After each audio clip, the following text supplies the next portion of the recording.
Spherical mirror में आपके बहुत सारे टर्म्स क्लियर होने चाहिए, किसे क्या कहते हैं, then after we can understand better spherical mirror. देखिए अगर आपके पास फिर से ये स्फेयर है और इसका एक पोर्शन हमारे पास ये है, या एक ऐसा करें इसको थोड़ा सा रिवर्स, अब तो समझ चुके हैं कि हमारा मिरर क्या है, तो चलिए कुछ इस तरह से हम लोग कंसीडर करें। ये एक अलग से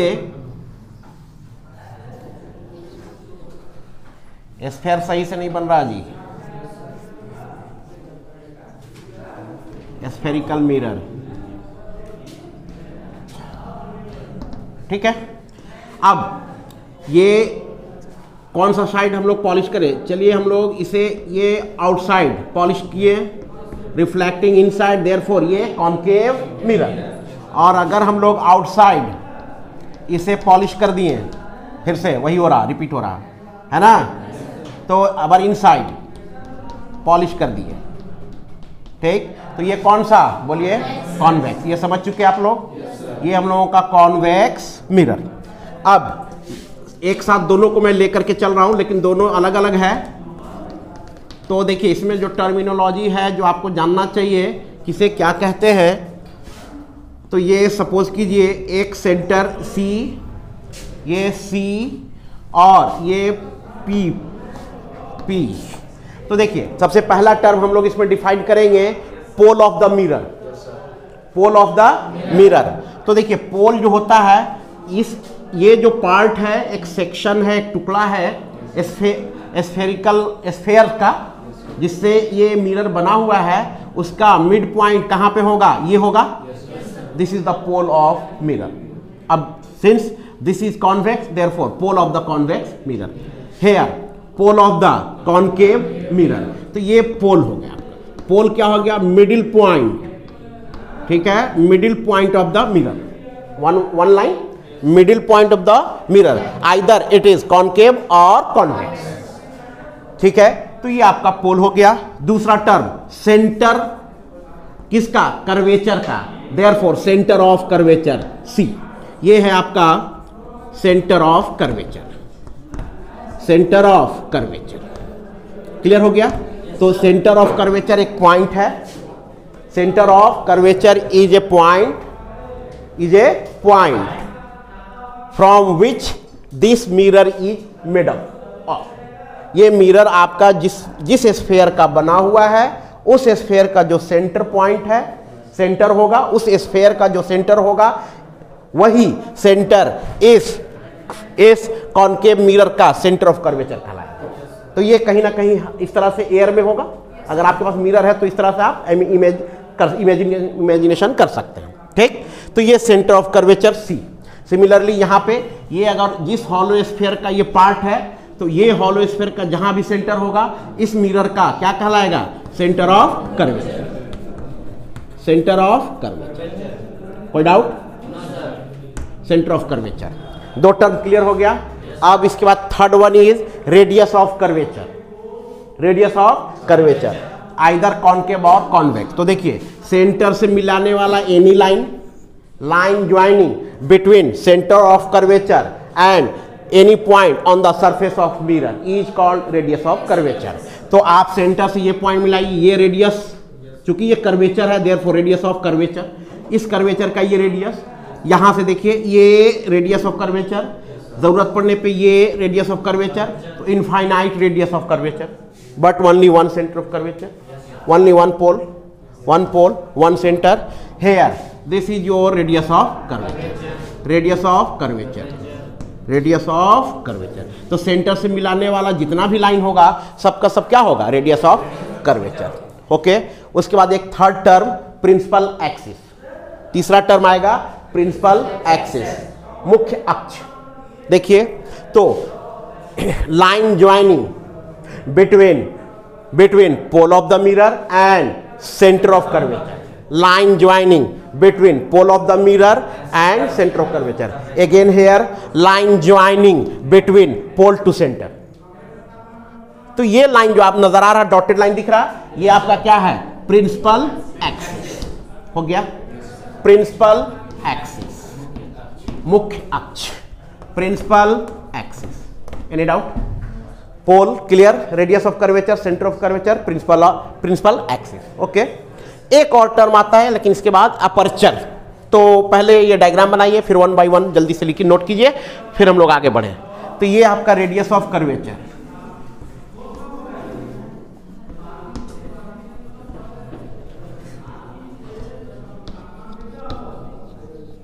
रेडियस ऑफ कर्वेचर,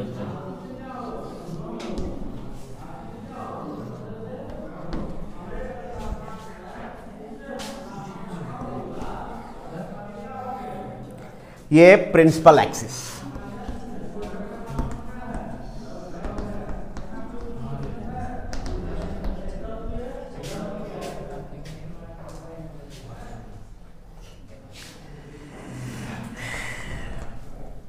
एक टर्म इसके बाद इंपॉर्टेंट आएगा, फोकस। डायग्राम बनाइए, 1 बाय 1 लाइन डेफिनेशन लिख सकते हैं। हो गया नोट? तो फिर नोट कीजिए, गपशप बाद में।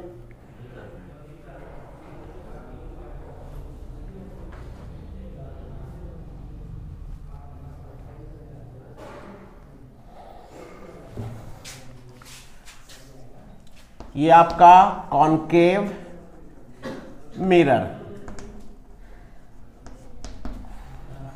ये convex mirror.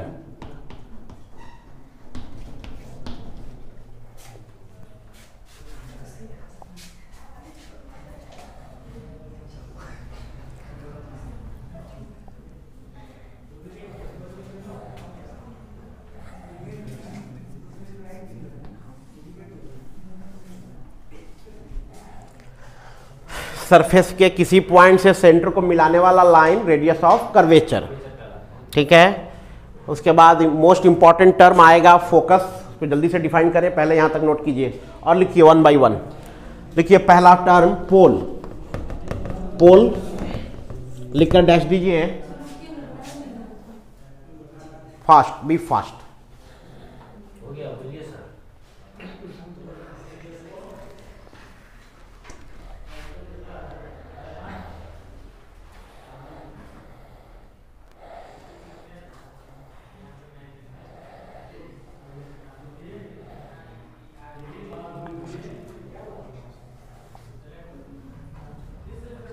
Number 1 is pole. The middle point of a spherical mirror. The middle point of a spherical mirror. The middle point of a spherical mirror is known as pole of the mirror. The middle point of a spherical mirror is known as pole of the mirror. The second one is center of curvature. Second one is center of curvature. Center of curvature, note down, it is the center of a sphere. It is the center of a sphere. It is the center of a sphere, center of curvature. It is the center of a sphere of which mirror is a, of which mirror is a part, of which mirror is a part. Centre of curvature हो गया, यानी जिस sphere का ये mirror बना हुआ है उस स्फेयर का सेंटर ही इस कर्वेचर, ठीक, और मिरर का सेंटर ऑफ कर्वेचर कहलाएगा। क्लियर हो गया? Next point, radius of curvature. Third one is radius of curvature. Third one, radius of curvature.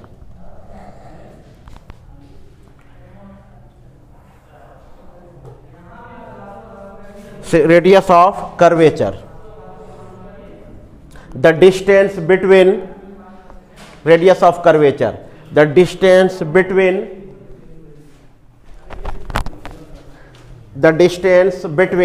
Centre of curvature, the distance between centre of curvature to the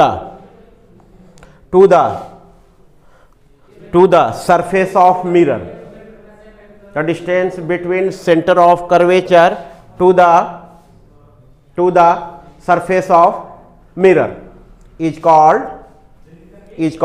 radius of curvature of that mirror, is called radius of curvature of that mirror.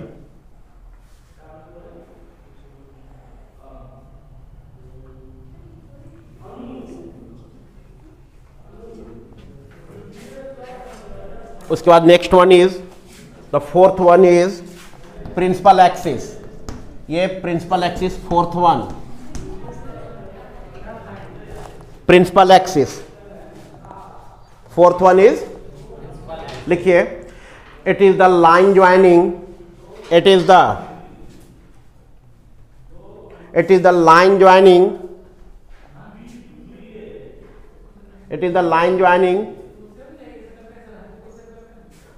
it is the line joining center of curvature to the pole of the mirror. It is the line joining, ये line जो join करके बनेगा centre of curvature और pole से, तो it is the line joining between the it is the line joining centre of curvature to the line joining centre of curvature to the pole of the mirror is called principal axis, is known as principal axis of the mirror, is known as principal axis of the mirror. कोई doubt? सब simple सी term है ना, लेकिन clear होना चाहिए कहते किसे हैं, सिंपल है. उसके बाद इंपॉर्टेंट अब आप आता है focus of the mirror, focus of the mirror. हाँ लिखिए हेडिंग में, the next point focus of the mirror.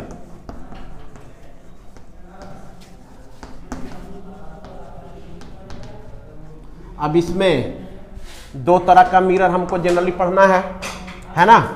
Therefore दो डिफरेंट टाइप का फोकस आप यहां पे देखेंगे.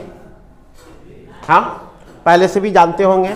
तो फोकस क्या होता है बोलिए, एनीवन, कोई भी बोलिए.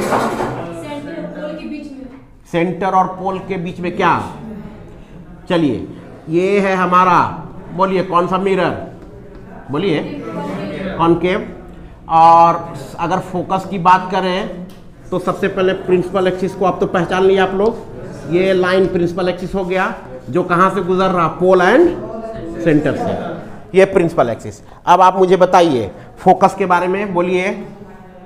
चलिए अगर नहीं समझ रहे तो मैं आपको हेल्प करता हूं कि ये मिरर है, लाइट रे को कहां से लाइए, इन्फिनिटी से. इन्फिनिटी से सनलाइट हम लोग सोच सकते हैं. सन से आने वाली लाइट रेज क्या होती है, पैरेलल. क्यों, बहुत दूर है और पैरेलल लाइन कहाँ कटती है, इन्फिनिटी पे. तो हम लोग ये एज्यूम कर सकते हैं कि सनलाइट जो होती है उससे जो लाइट रे निकल कर आती है वो पैरेलल होती है. तो हम लोग पैरेलल लाइट रे क्या करते हैं, लाते हैं और इस मिरर पे इंसिडेंट कराते हैं. ठीक है, ये पैरेलल लाइट रे इंसिडेंट करा रहे हैं हम लोग. देखिए इस तरह से सेंटर ये कहीं पे होगा, सेंटर ऑफ कर्वेचर. ओके, ये आने वाला पैरेलल लाइट रेज इन्फिनिटी से, ये इस तरह से देखिए, बोलिए कि अब ये कहाँ से आ रहे हैं, इन्फिनिटी से, है ना. कहाँ से, इन्फिनिटी से. तो अब बताइए वन बाय वन इस लाइट रे का, ये इंसिडेंट रे है, क्या करें, कहाँ से गुजारे. तो फोकस अभी मुझे पता ही नहीं. हाँ अच्छा, उससे छोड़ करके मुझे in terms of angle of incident और एंगल ऑफ रिफ्लेक्शन में बात कीजिए. तो बोलिए हम लोग यहाँ पे जब भी किसी को लाइट रे को लाते हैं मिरर पे इंसिडेंट कराते हैं, उसके बाद क्या करते हैं हम लोग, सबसे पहले नॉर्मल ड्रॉ करते हैं. ठीक, बताइए ये पॉइंट पे नॉर्मल कहां से ड्रॉ करें, कहां से नॉर्मल को पास कराएं? ये सी से, कोई डाउट है? फिर से एक बार सोचिए, ये हमारा हॉलो स्फीयर रहा होगा, उसका ये एक सेक्शन रहा है, यानी जिस हॉलो स्फीयर का सेक्शन वही सेंटर है।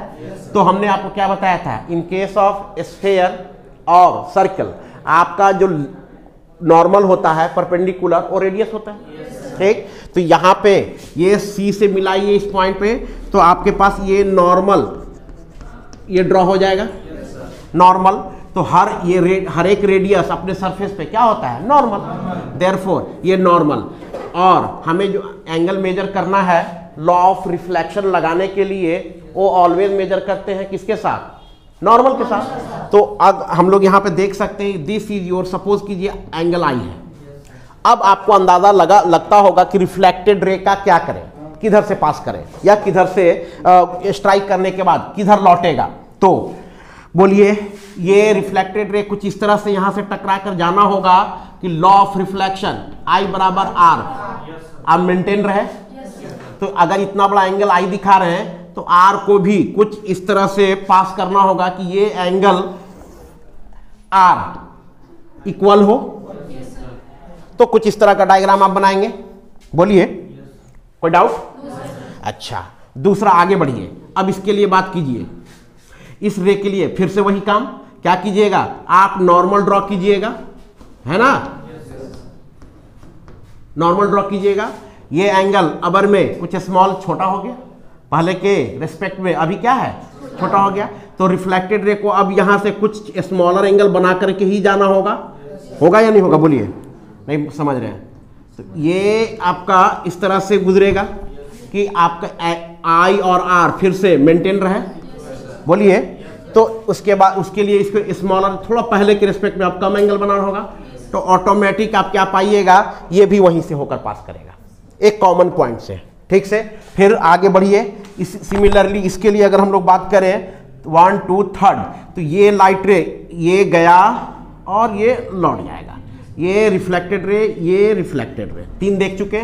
ये तो आपसे नॉर्मल इंसिडेंट, ये अगर सी से पास होने वाला सेंटर से इस पॉइंट पे जो इंसिडेंट रे रहा होगा, ये ऐसे जाएगा और उसी रास्ते को लौट आएगा, क्योंकि इस केस हम बता चुके हैं ना, केस ऑफ नॉर्मल इंसिडेंट। तो आई इस केस में 0, I बराबर 0, तो ऑटोमेटिक R बराबर 0 होना होगा, और R बराबर 0 होने के लिए उसी रास्ते को रिट्रेस करना पड़ेगा, ये हम लोग पढ़ चुके हैं। इसके लिए फिर से नॉर्मल, तो ये आपका नॉर्मल ड्रॉ हो जाएगा, n सपोज कीजिए 3। तो फिर से ये एंगल को देखिए, एंगल ऑफ इंसिडेंट ये I। अब R इस तरह से मेंटेन होगा, हमेशा नॉर्मल के साथ मेजर करना है। तो आप ऐसा सोच नहीं सकते, ये कुछ और सोच ही नहीं सकते, है ना। तब आपको क्या करना होगा, ऑलवेज रिफ्लेक्टेड रे नॉर्मल के साथ सेम एंगल, जितना एंगल ऑफ इंसिडेंट बना करके गुजरेगा। तो इसको फिर से क्या होगा, ये एंगल इस तरह से बनाएगा कि ये उसी पॉइंट से होकर पास करता है, ठीक। I और R मेंटेन होना चाहिए, ये रिफ्लेक्टेड रे। सिमिलरली ये भी, ठीक, थोड़ा सा डायग्राम करेक्ट कर लीजिएगा, ये इस तरह से, ठीक है। तो ये देखिए नॉर्मल ड्रॉ कीजिए, N4, फिर से ये एंगल मेंटेन होना चाहिए। तो इसको फिर से ये रिफ्लेक्टेड रे आपको इस तरह से गुजरेगा। तो हम क्या पाते हैं, all the parallel light rays, देखिए all the parallel light rays coming from infinity after reflection meet at a point और converge at a point on the principal axis. ये प्रिंसिपल एक्सिस है हमारा, है ना। तो जितने भी पैरेलल लाइट रेज इंफिनिटी से आती हैं, आफ्टर रिफ्लेक्शन के बाद एक पॉइंट पे कन्वर्ज होती है, प्रिंसिपल एक्सिस के एक पॉइंट पे कन्वर्ज होती हैं। उस पॉइंट को हम लोग उस मिरर का फोकस करते हैं, ठीक है।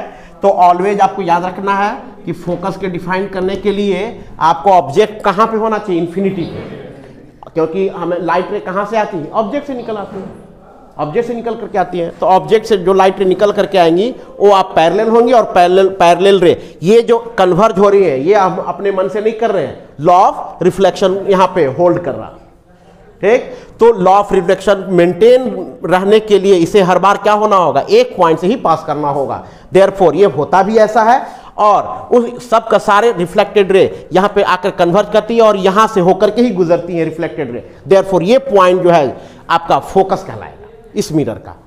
समझ में आ गया? ये कौन सा मिरर है बोलिए? कॉनकेव। कॉनकेव के केस में बात समझ में आ गई। अब जरा सा देख लीजिए कॉन्वेक्स के केस में, ठीक है, उसके बाद हम लोग नोट कर लेंगे, है ना। ये ऐसा कीजिए, डायग्राम बनाइए, फिर हम आगे बात करें।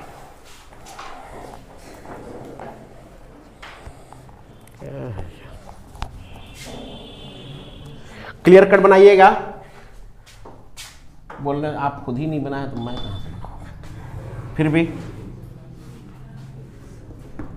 ये पूरा शॉर्ट में, नॉर्मल को यहाँ शॉर्ट में इस तरह दिखा दीजिए। पिक्चर को ज़्यादा कॉम्प्लिकेटेड नहीं करना है, सिंपल। ये नॉर्मल, ये नॉर्मल, ठीक है। पहले पैरेलल लाइट रे बनाइए सर्टेन गैप के साथ। ये रिफ्लेक्टेड रे, रिफ्लेक्टेड रे, रिफ्लेक्टेड रे, कौन सा? ये रिफ्लेक्टेड रे और ये रिफ्लेक्टेड रे।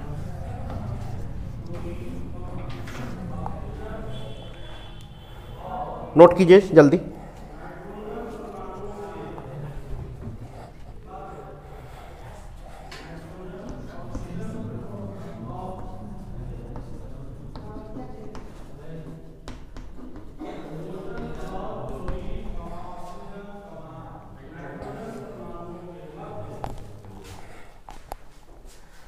ये सही से बना लीजिएगा, थोड़ा सा इस तरह से स्ट्रेट करके।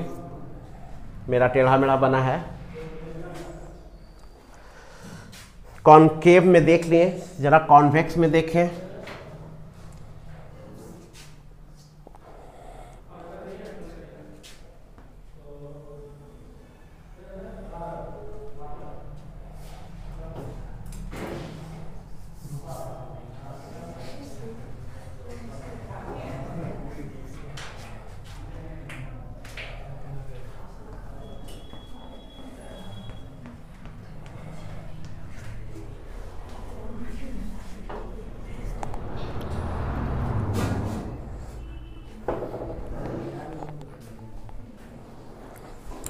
डायरेक्शन भी एरो का डायरेक्शन इसमें मेंटेन रखिएगा, नहीं छोड़िएगा, उससे पता चलेगा इंसिडेंट रे कौन है, रिफ्लेक्टेड रे कौन है।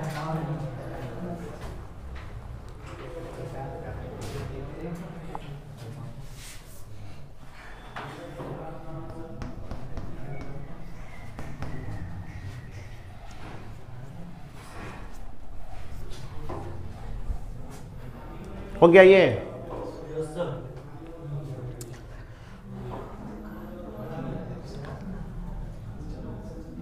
हाँ, क्या गपशप करो, बनाने को बोल रहे हैं तो। देखिए, in all cases angle I is equal to angle R, ठीक है।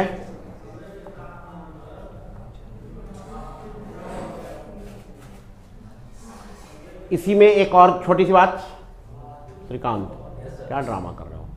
चलो देखो यहां क्या, ये कॉनकेव मिरर में देखा आपने, parallel light ray after reflection एक पॉइंट पे कन्वर्ज करती है, ठीक है। देयरफॉर कॉनकेव मिरर का एक और नाम है कन्वर्जिंग मिरर। क्यों? तो ये इस रीजन ये, तो फोकस के डिफिनेशन से आप लिख सकते हैं, क्वेश्चन भी पूछा जाता, why concave mirror is known as also क्या? कन्वर्जिंग। तब आपको रीजन यही देना है, आंसर यही देना है कि all the parallel light ray after reflection converge at a point, therefore concave mirror is known as converging mirror. अब यहाँ पे देखिए, आप अगर ऐसा देखे होंगे, अगर मिला होगा आपके पास मिरर, तो यहाँ पे इंटेंसिटी बहुत हाई हो जाता है, सारे लाइट रेज यहाँ से आते हैं और ये कन्वर्ज होती है। तो बचपन में बहुत सारे लोग एक्सपेरिमेंट भी करते हैं, कागज का टुकड़ा लेकर के यहाँ पे जलाते हैं, तो यहाँ पे मैक्सिमम लाइट रे यहाँ से होकर गुजरती हैं, ठीक।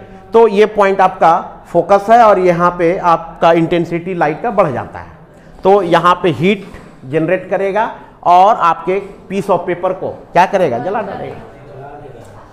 नेक्स्ट पॉइंट देखिए अगला, ये कॉनकेव में देख लिए ना आंसर। उसमें एक और बात, ये लेंथ को देखिए इधर, फोकस से पोल के बीच के लेंथ डिस्टेंस को ये देखिए फोकल लेंथ कहते हैं जी, स्मॉल एफ से इंडिकेट करते हैं, ठीक है, focal length. Distance between pole to focus. हो गया। आगे हम लोग देखेंगे ये एफ जो है एग्जैक्टली सेंटर में होता है। It is the midway between C and P. F is the midway between P and C. ये एग्जैक्टली यानी हम लोग बोलेंगे ये डिस्टेंस जितना है ना, ये हाफ r/2, ये हाफ r/2। ठीक है, तो ये हम लोग का डेरिवेशन भी है, इसको हम लोग डिराइव कर लेंगे। फिलहाल अभी आगे बढ़ने दीजिए, अभी तो टर्म क्लियर कर रहे हैं 1 by 1। देखिए तो इस केस में फिर से क्या, कॉन्वेक्स मिरर के केस में देखिए तो आपके पास ये प्रिंसिपल एक्सिस, पोल, ये पोल है ना, प्रिंसिपल एक्सिस, ठीक है, प्रिंसिपल एक्सिस। अब इसमें भी जब भी फोकस के डिफिनेशन हो, ऑब्जेक्ट को कहां रखिए, इन्फिनिटी पे। ऑब्जेक्ट को इन्फिनिटी पे रखेंगे हम। तो ऑब्जेक्ट को इन्फिनिटी पे रखिएगा तो इन्फिनिटी से आने वाली लाइट रेज बताइए, बोलिए, इन्फिनिटी से आने वाली लाइट रेज क्या, पैरेलल। इन्फिनिटी से जो लाइट रेज आएगा क्या होगा, पैरेलल। इस तरह से सिचुएशन बनेगा। अब प्रिंसिपल एक्सिस, बोलिए सेंटर ऑफ कर्वेचर कहां पे ले, ये होगा C1 या C2 या दोनों के बीच में, कहां पे, बोलिए, दोनों में से कोई नहीं होगा तो very good, very good. Centre इस बार कहां चला जाएगा जी, इनसाइड। समझ बात आ गई, ठीक। अब तो बोलिए क्या करें उसके बाद, अब इन लाइट रेज का क्या करें, बोलिए, किधर रिफ्लेक्ट करके जाएंगी जी, बोलिए बोलिए बोलिए बोलिए, हाँ नहीं बोल रहे, किधर रिफ्लेक्ट होके जाएंगी जी, कौन बताएगा, किस रूल, किस नियम के हिसाब से इन लोगों को रिफ्लेक्ट करा, नहीं बोल रहे, बोलिए बोलिए, कैसे हम लोग डिसाइड करें कि किधर जाएगा, लॉ ऑफ रिफ्लेक्शन बताएगा। क्या होता है लॉ ऑफ रिफ्लेक्शन, तो हम लोग क्या करेंगे, ये नॉर्मल, समझ रहे ना, हमेशा सेंटर से सरफेस में नॉर्मल। अब आपको समझ में आता होगा, ये एंगल अगर आई, एंगल ऑफ इंसिडेंट कहते ही है नॉर्मल के साथ बना हुआ एंगल, किसका, इंसिडेंट रे का। इंसिडेंट रे नॉर्मल के साथ जो एंगल बनाता है, एंगल ऑफ इंसिडेंट। अब इस तरह से रिफ्लेक्ट होकर इसको जाना होगा कि I बराबर R, किसके साथ, नॉर्मल के साथ। तो अगर ये नॉर्मल N1, अच्छा ये नॉर्मल सिलेक्ट करने में प्रॉब्लम हो रहा है क्या, देयरफॉर आपको यहां से गुजरना होगा इसको इस तरह से, ठीक है, क्या, देखिए इस तरह से गुजरना होगा इसको, ये रिफ्लेक्टेड रे, ओके, बोलिए, रिफ्लेक्टेड रे के I और R मेंटेन रहे आपका, ठीक है। सिमिलरली इस पॉइंट के लिए फिर से नॉर्मल होगा ना ड्रॉ, तो नॉर्मल इस बार कुछ इस तरह से, ठीक, N2 मान लीजिए, N1 था ये, तो इस बार फिर से रिफ्लेक्टेड रे को इस तरह से गुजरना होगा। देखिए रिफ्लेक्टेड रे को इस तरह से पास करना होगा, ठीक है, सही से बनाइए डायग्राम, प्रॉब्लम नहीं होगा।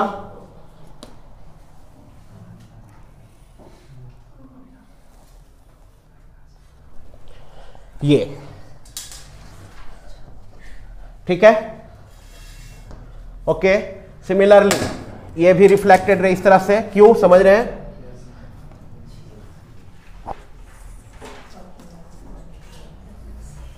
ठीक है।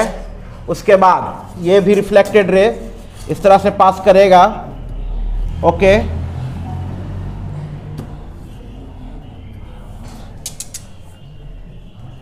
ओके। ये रिफ्लेक्टेड रे इस तरह से पास करेगा कि angle I is equal to angle R। ये एंगल, ये रिफ्लेक्टेड रे एंगल, ये मैंने ऐसा क्यों लिया, समझ सकते हैं ना, ये नॉर्मल I बराबर R, ये नॉर्मल, ठीक है, normal I is equal to R, I is equal to R, ठीक है। ये नॉर्मल N2 मान लीजिए, N3, N4, और ये देखिए तो ये इंसिडेंट रे, इसका क्या करें, बोलिए, वापस, क्यों, क्योंकि जब इसे हम लोग आगे बढ़ाते हैं तो ये नॉर्मली इंसिडेंस करता है, C को मिलता है आगे जाकर, तो इस केस में क्या होगा, वापस रिटर्न हो जाएगा उसी रास्ते को, रिट्रेसेज इट्स ओन पाथ। तो इस तरह से देखिए आप क्या पा रहे हैं यहाँ पे कि जब इस तरह से पैरेलल लाइट रेज जब आप आकर के पैरेलल लाइट रेज जब स्ट्राइक करती है तो रिफ्लेक्शन के बाद क्या होगा, आगे कहीं नहीं मिलती है। ऐसे सिचुएशन में क्या कीजिए, सबको पीछे बढ़ाइए, ठीक। तो आप क्या पाइएगा कि सब के सब एक पॉइंट पे मिलती तो नहीं है, ठीक। जब अपनी आंखों को लगा कर कैसे देखिएगा, ठीक,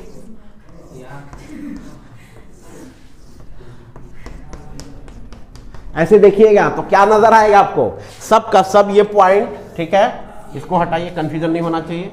एक पॉइंट से लगेगा यहाँ पे कोई सोर्स ऑफ लाइट बल्ब है और इससे लाइट रे निकल करके आपकी आंखों तक आती है। तो समझ रहे बात को।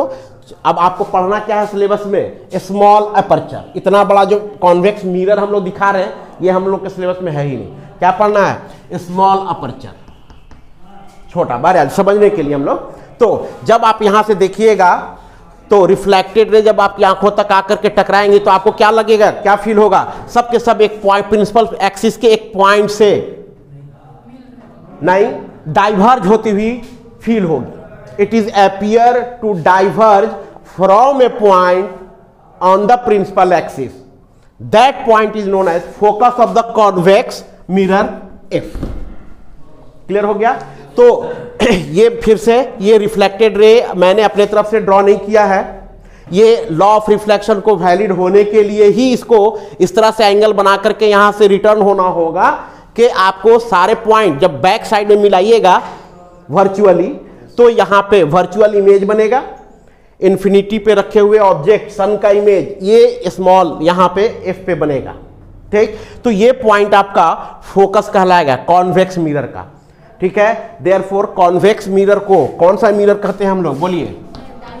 हाँ, कॉन्वेक्स मिरर को यही रीजन है कि कॉन्वेक्स मिरर को कहा जाता है डाइवर्जिंग मिरर। तो it is appear to diverge from a point on the principal axis. Principal axis के एक पॉइंट पे से लगेगा ये लाइट रेन बाहर निकल करके आ रही है। क्लियर हो गया। इस पॉइंट को हम लोग क्या बोलेंगे, फोकस। समझे या नहीं समझे, फोकस हो गया। तो हम लोग दो बातें देखें, दोनों को कंबाइन कर सकते हैं एक साथ के पैरेलल लाइट रेज रे दोनों ही केस में। सुन लीजिए पहले, parallel light rays coming from infinity दोनों ही केस में, कॉनकेव हो या कॉन्वेक्स हो, in both cases. Parallel incident ray हमारा क्या है, parallel. Parallel light rays either, reflection के बाद क्या होता है, either converge at a point in case of concave mirror और diverge from a point in case of convex mirror. That point on the principal axis is known as focus of the mirror. दोनों को अलग भी कर सकते हैं और combined भी हम लोग फोकस का डिफिनेशन लिख सकते हैं। डायग्राम बनाइए, उसके बाद डिफिनेशन लिखिए।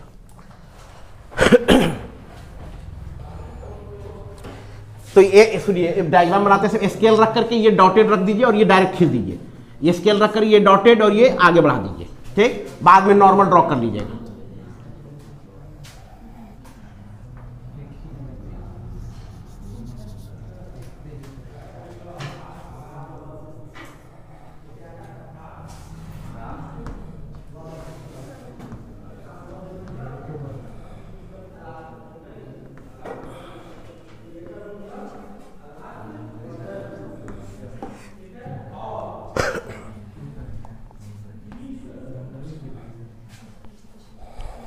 डायग्राम बनाई जल्दी।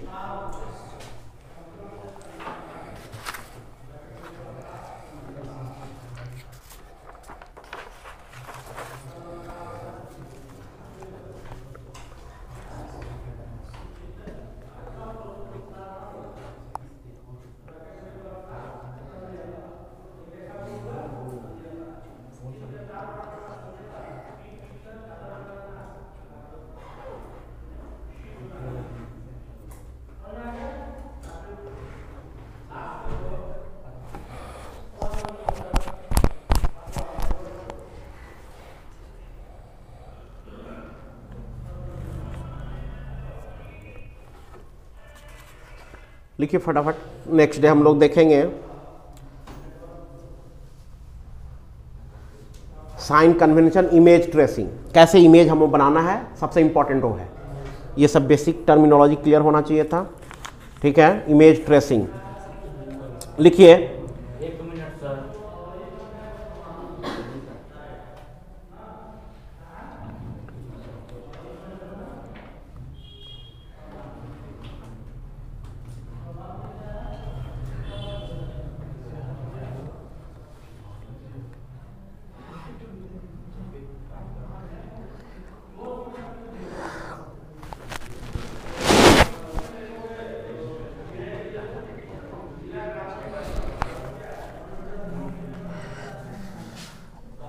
तो फोकस समझ गए ना दोनों ही का। तो पैरेलल लाइट रेज कन्वर्ज जहां पे करेंगी वो फोकस है, या इट इज अपीयर, ऐसा फील हो, appear to diverge from a point, वो पॉइंट ही आपका क्या होगा, फोकस होगा। लिखिए, तो लिखिए, all the parallel light rays, parallel light rays coming from infinity, coming from infinity, coming from infinity, all the light rays coming, क्या लिखे हैं, all the parallel light rays coming from infinity, incident on the axis of mirror, incident on the axis of, sorry, incident on the mirror, sorry, axis नहीं, incident on the mirror, comma, after reflection, incident on the mirror के बाद after reflection from the mirror, after reflection from the mirror, they converge after reflection from the mirror, they converge, bracket में, in case of concave mirror, in case of concave mirror, in case of concave mirror, bracket close कीजिए। in case of concave mirror को bracket में लिखना है ना। Mirror दे converge के बाद क्या लिखे, in case of concave mirror, bracket close. उसके बाद लिखिए, और अपीयर टू डाइवर्ज आउट, और appear to, APPEAR, appear to diverge out, appear to diverge out, bracket में, in case of convex mirror, इस बार क्या है, कॉन्वेक्स है, in case of convex mirror, bracket close कीजिए। From a point on the principal axis, from a point on the, from a point on the principal axis,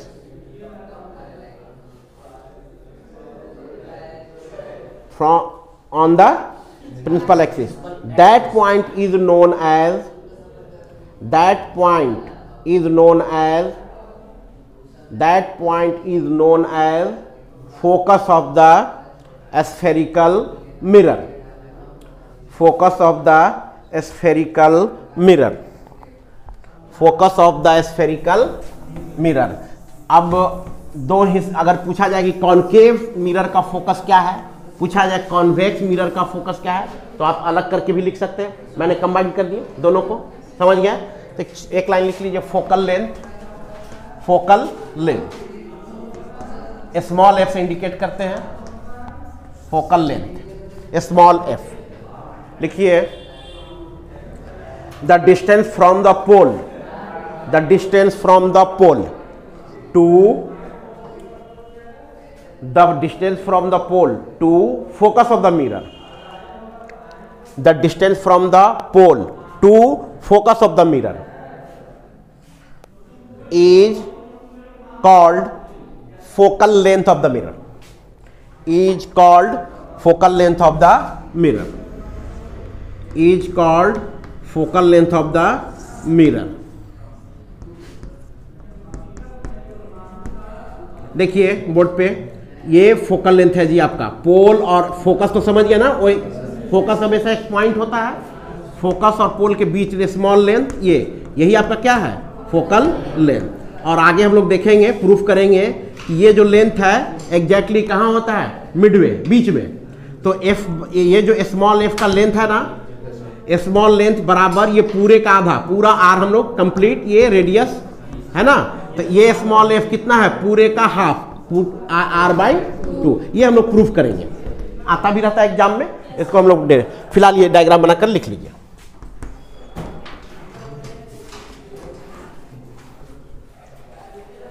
note down.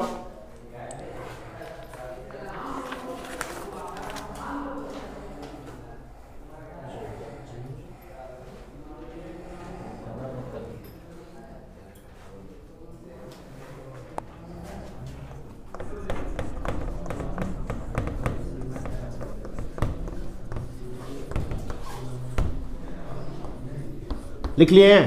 Yes sir. Note में plane mirror का focus कहां होगा जी, अब इसका focus बताइए, बोलिए जल्दी। प्लेन मिरर का focus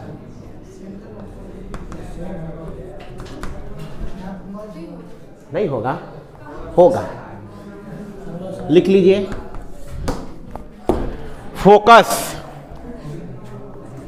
focus of a plane mirror lies at infinity. कैसे देख लीजिए, अभी बताते हैं, नोट कर लीजिए, एक लाइन नोट करके लिख लीजिए, एक लाइन ये लिख लीजिए। देखिए ये जैसे समझिए, कई तरीके से समझ सकते हैं। जैसे आपके पास ये कर्व है ना, तो ये तो समझ में आता है, ये सेंटर होगा, फोकस यहाँ होगा। इसको थोड़ा और सीधा कीजिए तो ये बड़ा सा रेडियस, बड़ा सा सेंटर दूर भाग गया, फोकस दूर भाग गया। और बड़ा कीजिए इसको ऐसे, ये और बड़ा, सेंटर यहाँ, फोकस यहाँ, करते करते एक बार एकदम सीधा कर दीजिए। सेंटर कहाँ, इन्फिनिटी पे, फोकस कहाँ, इन्फिनिटी पे। नहीं समझे, समझिए। तो आप ऐसे भी सोच सकते हैं और सोच सकते हैं बहुत सारा चीज, टाइम अगर अलाउ कर रहा तो। क्या किसी भी अगर आपसे पूछे प्लेन सरफेस का रेडियस कितना, प्लेन सरफेस का दुनिया में स्फीयर तो समझ में आता है, प्लेन सरफेस का रेडियस कोई पूछ ही दे, क्या बोलिएगा, अरे यार इन्फिनिटी। यानी ये भी स्फीयर का एक टुकड़ा है। कैसे स्फीयर का, जो इनफाइनाइट रेडियस वाला है। अरे हम लोग का अर्थ क्या है, बहुत बड़ा रेडियस है, हम लोग को फ्लैट नजर आता है, नहीं तो बहुत बड़ा को मैथ में क्या बोलते हैं, इन्फिनिटी, ठीक है। तो हम लोग का सरफेस क्या है, नजर आता फ्लैट, प्लेन। तो प्लेन सरफेस का रेडियस बहुत बड़ा, और बहुत बड़ा को मैथ में, फिजिक्स में इन्फिनिटी। देयरफॉर प्लेन मिरर का रेडियस इन्फिनिटी, या कहें फोकस भी इन्फिनिटी। अब इन्फिनिटी क्यों, आप बोलिएगा सर ये तो 1/2 होता है, तो इन्फिनिटी को 2 से डिवाइड भी कर दीजिएगा तो क्या रहेगा, infinity. Therefore focus plane mirror का इन्फिनिटी। ओके, नोट में 2 लाइन में भेज दूंगा, नोट कर लीजिएगा। Why a concave mirror is called converging mirror, picture मैं भेज दूंगा, नोट कर लीजिएगा। दूसरा, why a convex mirror is convex mirror को डाइवर्जिंग मिरर क्यों कहते हैं,